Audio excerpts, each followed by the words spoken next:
Hola de nuevo y bienvenidos a un nuevo vídeo del canal en el que vamos a continuar viendo algunas propiedades CSS que podemos utilizar en nuestros documentos HTML.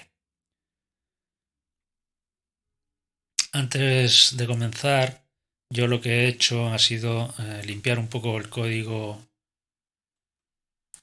del archivo o de la hoja de estilos CSS. He eliminado algunas propiedades y reglas que utilizamos en el vídeo anterior para que la vista sea un poco más amigable a como la dejamos en el vídeo anterior, ya que esta sección en concreto se quedó un poco distorsionada debido a las propiedades de ejemplo que estuvimos utilizando. Bien, dicho lo cual, las propiedades que vamos a ver hoy son estas que tenemos aquí y básicamente hacen referencia a esta en concreto, a la utilización de un tipo de fuente, y las que están a continuación hacen referencia a la propiedad color de la fuente y al tamaño de los elementos que vamos a ver o que vamos a utilizar. Más que propiedad, es una regla CSS a través de la cual le vamos a indicar al navegador qué tipo de fuente es la que queremos utilizar. Para ello le vamos a pasar o vamos a utilizar dos propiedades que van a ser FontFamily y la propiedad URL, que en este caso es una función. Ya veremos más adelante el tema de las funciones en CSS, que nos va a devolver la ruta o le vamos a indicar la ruta donde se encuentra alojada nuestra fuente. Bien, yo en este caso tengo en el proyecto un directorio, una carpeta que la he llamado TTF, que contiene todas las fuentes que voy a utilizar en el proyecto. En este caso las que yo vengo utilizando son estas de aquí, y la que vamos a ver hoy, que ya me la he descargado, es esta de aquí. Podemos descargarlas de cualquier sitio, simplemente si hacemos una búsqueda en Google, pues encontraremos infinidad de sitios donde encontraremos fuentes TTF libres o gratuitas. Bien, lo que haremos será entonces irnos a nuestro archivo CSS, o a nuestra hoja de estilos, y yo ya tengo declaradas aquí unas reglas para utilizar las fuentes que vengo utilizando. En este caso vamos a copiar una de ellas y lo que vamos a hacer es modificarla. El tipo de fuente o a la propiedad FontFamily le vamos a añadir el valor, que en este caso va a ser el nombre que queremos utilizar, que podría ser mi fuente, y a la propiedad source le vamos a indicar el valor URL, que como digo es una función, y le vamos a pasar la ruta al archivo, que en este caso se encuentra, como digo, en la carpeta TTF, y en nuestro caso el archivo se llama ohh-regular.ttf. Hemos puesto dos puntos anteriormente porque como nos encontramos en el directorio CSS, que es donde tenemos nuestra hoja de estilos, para que la localice sin problemas deberíamos retroceder mediante los dos puntos un directorio o bajar un nivel, y una vez que nos encontramos en este nivel ya sí que le podemos indicar que estaríamos en la carpeta TTF, donde va a encontrar dicho archivo. Y también le vamos a pasar una función format y le vamos a indicar que es un tipo de fuente TrueType. Bien, con esto ya configurado, lo único que tenemos que hacer es irnos, por ejemplo, en este caso al elemento body, y aquí en la propiedad FontFamily actualmente estamos utilizando este tipo de letra o de fuente, y lo único que le vamos a indicar es que queremos utilizar, en este caso, mi fuente. Bien, si ahora volvemos al proyecto y recargamos el proyecto, veremos que ya automáticamente nos ha cambiado la fuente.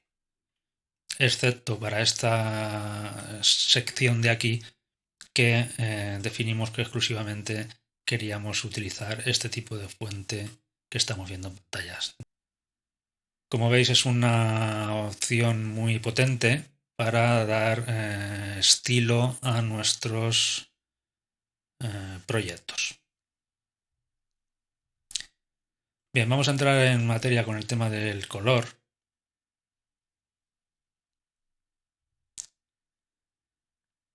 Vamos a quitar la fuente y lo vamos a dejar como lo teníamos al principio.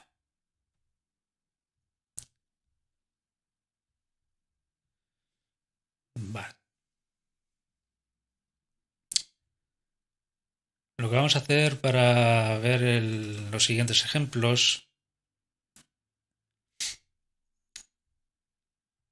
es volver al documento HTML y entre estos dos párrafos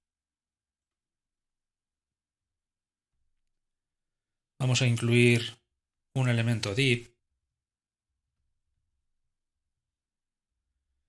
y en cuyo interior vamos a introducir un elemento h1 con el texto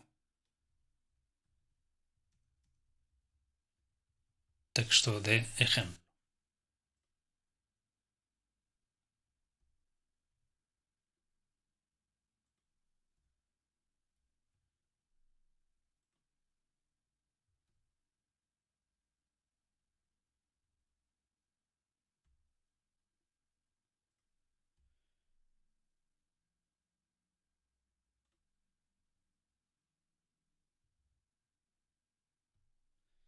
Bien, aquí la sección en cuestión sería esta, que como digo es un elemento div y en cuyo interior hay un elemento h1.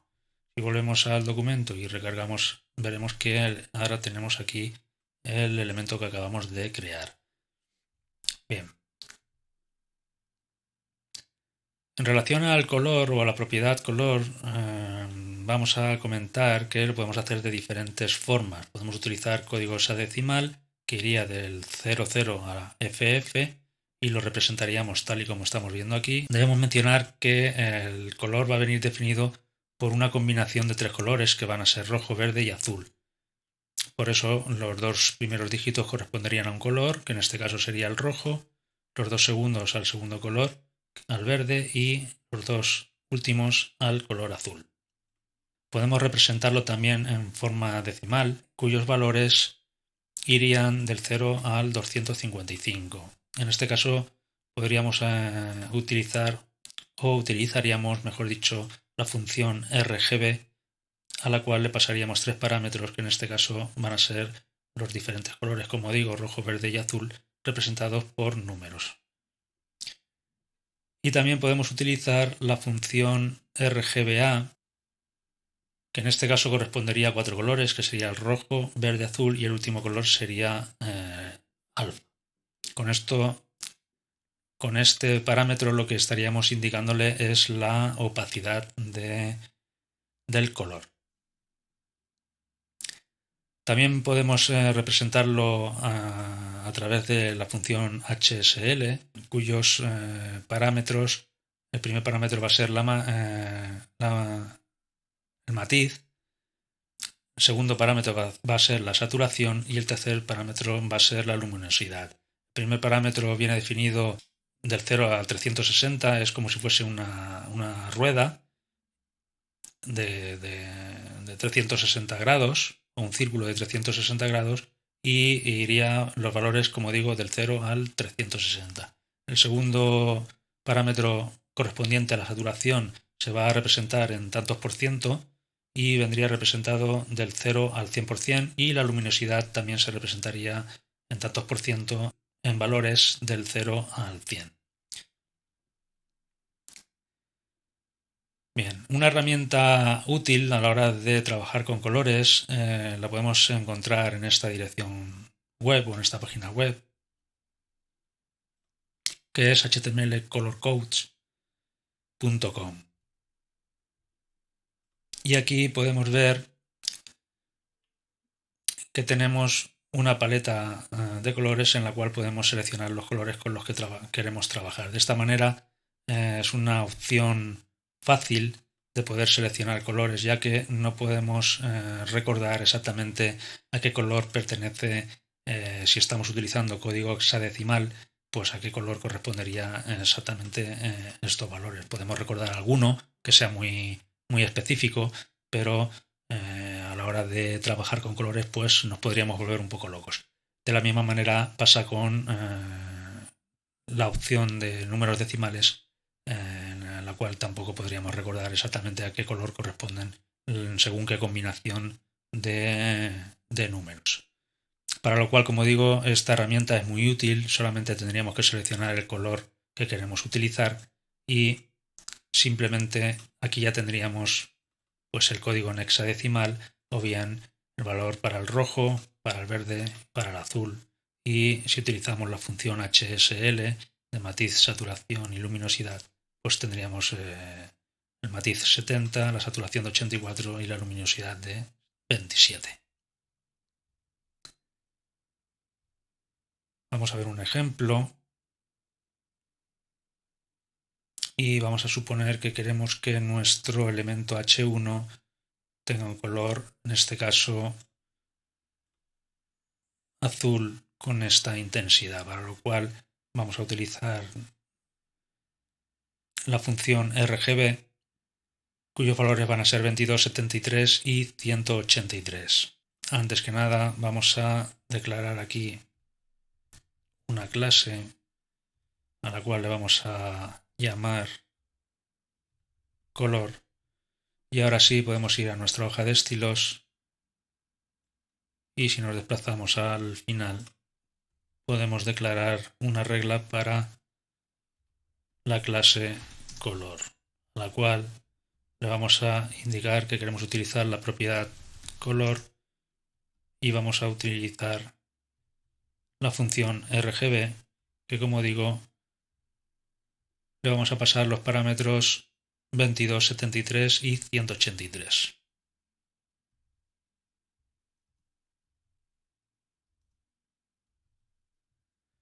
Y si ahora vamos a nuestro proyecto, recargando el documento, ya podemos ver que estamos aplicando exactamente el color que hemos elegido en la paleta de colores.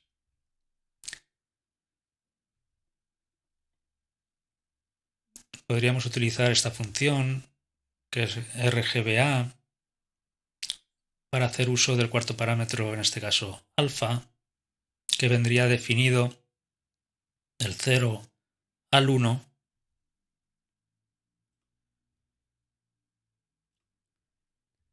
siendo 0 el más transparente y 1 el más opaco. De manera que si ponemos aquí 0,3 y volvemos al documento, vemos como ahora hemos actuado sobre la opacidad del color.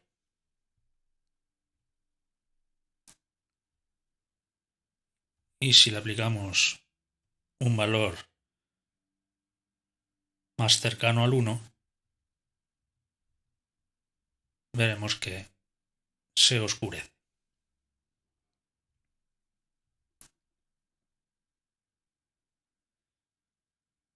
Bien, vamos a ver ahora una serie de propiedades que ya hemos visto en algún otro vídeo, algunas de ellas, y hacen mención o están relacionadas, como he dicho al principio, con el tamaño de los elementos que vamos a utilizar. En este caso, las primeras que vamos a ver es el width y el height, que sería el ancho y el alto, de manera que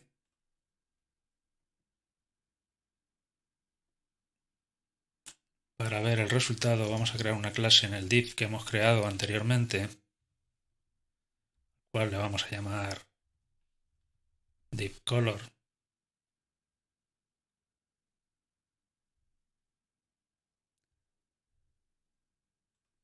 Y volviendo a nuestra hoja de estilos, a continuación de la regla que creamos para el elemento H1, vamos a crear una regla para el elemento div. Para hacerlo de una forma visual, le vamos a generar un borde o una propiedad border que va a ser de 2 píxeles solid y color black, que en este caso va a ser negro. Si volvemos a nuestro documento y recargamos la página, vamos a ver cómo ahora ya tenemos aquí nuestro elemento div que ocupa el 100% del ancho del elemento que lo contiene.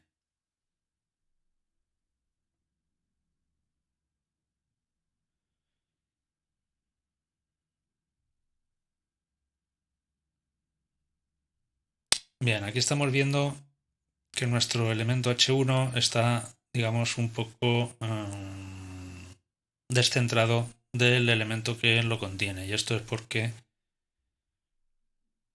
ya le estábamos aplicando alguna propiedad o algún estilo anteriormente. De manera que lo que vamos a hacer es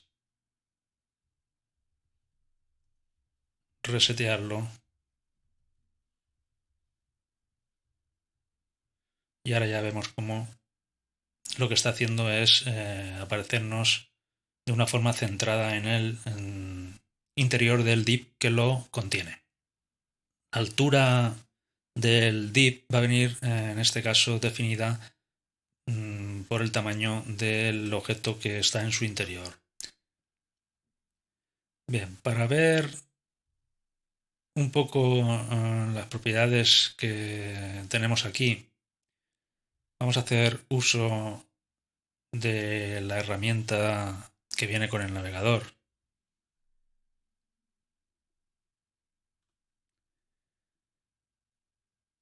Y así nos va a ayudar para entender un poco mejor lo que vamos a comentar. Bien.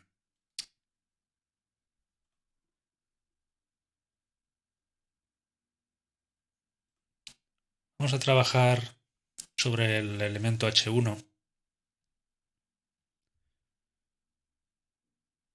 al cual le vamos a añadir un borde o una propiedad border, que también va a ser de, en este caso, un píxel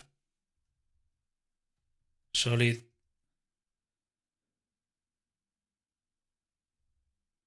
black. Y antes de seguir tenemos que decir que el tamaño de los elementos va a venir determinado por la suma, no solo por el tamaño del elemento en sí, sino por la suma también del margen, el padding y el borde que afectan a dicho elemento. De manera que nosotros ahora hemos añadido a este elemento H1 una propiedad border de un píxel, que si vamos a esta parte de aquí de la herramienta podemos ver el elemento sobre el que estamos trabajando y vemos que en este caso tenemos un margen de 0 y el border nos está indicando que es de 0,8. Si hacemos clic sobre él veremos que es un píxel lo que hemos declarado. El padding en este caso va a ser 0 y el elemento en cuestión va a medir 795.917 por 38.4. 38.4 sería el alto. Bien, pues el tamaño total de este elemento en altura sería la suma del borde que hemos declarado de un píxel más los 38,4 de alto más otro píxel del margen inferior. Si ahora le añadiésemos una propiedad padding de un EM, estaríamos viendo que el tamaño del div contenedor ha crecido en altura, y esto es debido a que ahora estamos utilizando un valor padding. En este caso nos está indicando 32, pero si hacemos clic sobre él veremos que es un EM, que es el que hemos declarado.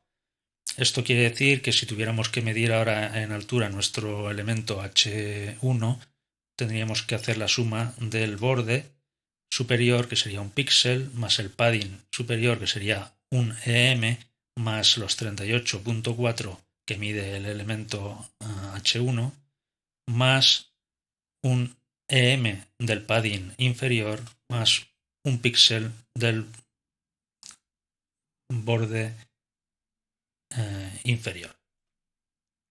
Si aparte de esto ahora añadiésemos un margen,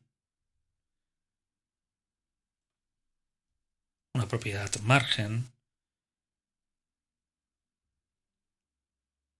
de 5 píxeles, por ejemplo, o en este caso vamos a dar un poco más para que se vea el efecto que queremos ver, 10 píxeles, vemos que nos ha generado un margen entre el borde de nuestro elemento y el borde del elemento que lo contiene, tanto por la parte superior o inferior y en los dos laterales, con lo cual si ahora tuviéramos que medir nuestro elemento H1 tendríamos que sumarle, aparte de lo que ya hemos visto del padding y la altura del elemento y el borde, el margen que acabamos de añadir. Bien, estamos viendo, quería hacer esto de los bordes para que se viese el efecto que nos está ocasionando en esta parte de aquí. Como vemos, por esta parte de aquí está sobresaliendo del contenedor. Bien, esto lo he hecho así porque en la propiedad que vamos a ver a continuación, que es Overflow, nos va a venir bien para ver cómo afecta al elemento. En este caso tenemos tres opciones posibles o tres valores posibles que podemos utilizar con la propiedad Overflow, que son visible, que es el que viene por defecto, hidden y scroll. Bien, si ahora vamos al elemento afectado, que sería el div contenedor, en este caso el div con la clase div color,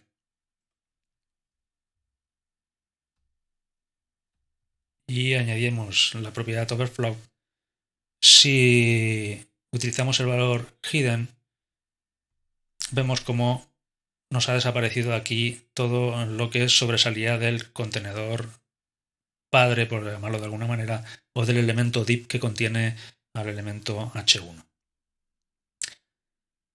Si por el contrario utilizamos el valor scroll, lo que nos va a hacer es nos va a generar una barra de desplazamiento que nos va a servir para poder desplazarnos para ver el contenido completo de nuestro elemento H1.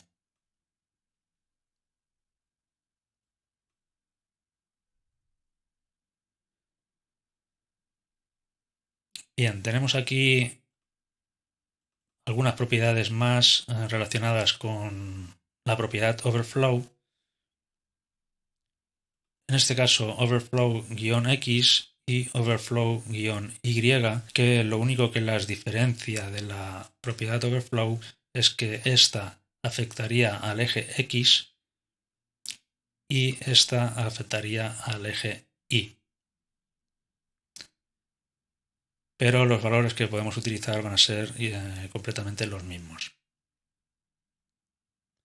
Y tenemos la propiedad overflow wrap, que para lo que nos va a servir es para, en el caso de que aquí en vez de un elemento H1 estuviéramos utilizando, por ejemplo, un elemento párrafo y sobresaliese del contenedor o del div contenedor, lo que haría sería que por defecto utiliza el valor normal, que lo que va a hacer es dividir las líneas del párrafo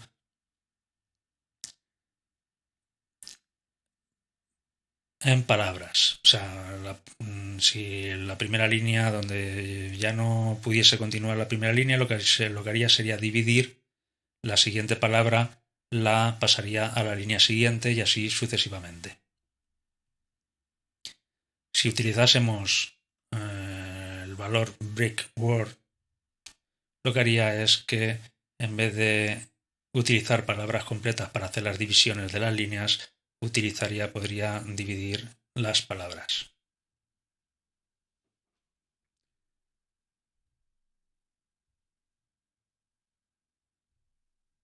Y por último, vamos a mencionar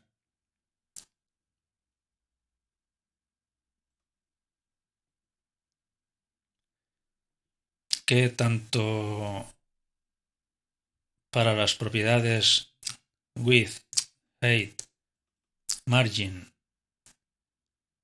y padding podemos asignar valores independientemente.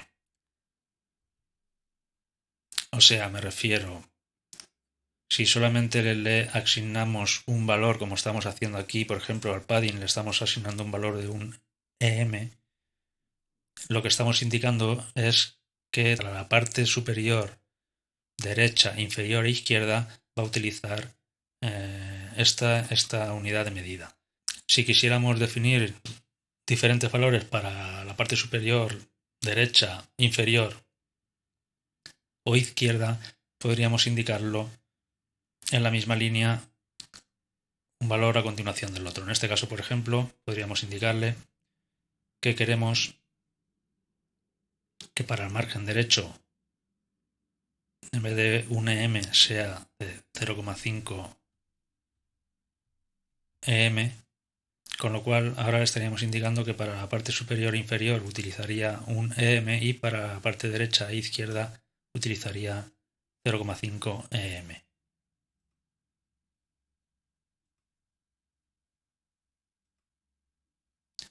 O podemos utilizar diferentes propiedades, por ejemplo, padding top para la parte superior, padding right para la parte derecha, padding bottom para la parte inferior y padding left para la parte izquierda. Esto también se puede aplicar a la propiedad margin y width y height. Bien, pues vamos a dejar el vídeo de hoy aquí. Espero que haya sido aclaratorio lo visto y no os haya liado demasiado y que podáis utilizar estas nuevas propiedades en vuestros documentos HTML. Nos vemos en un vídeo posterior. Un saludo. Hasta luego.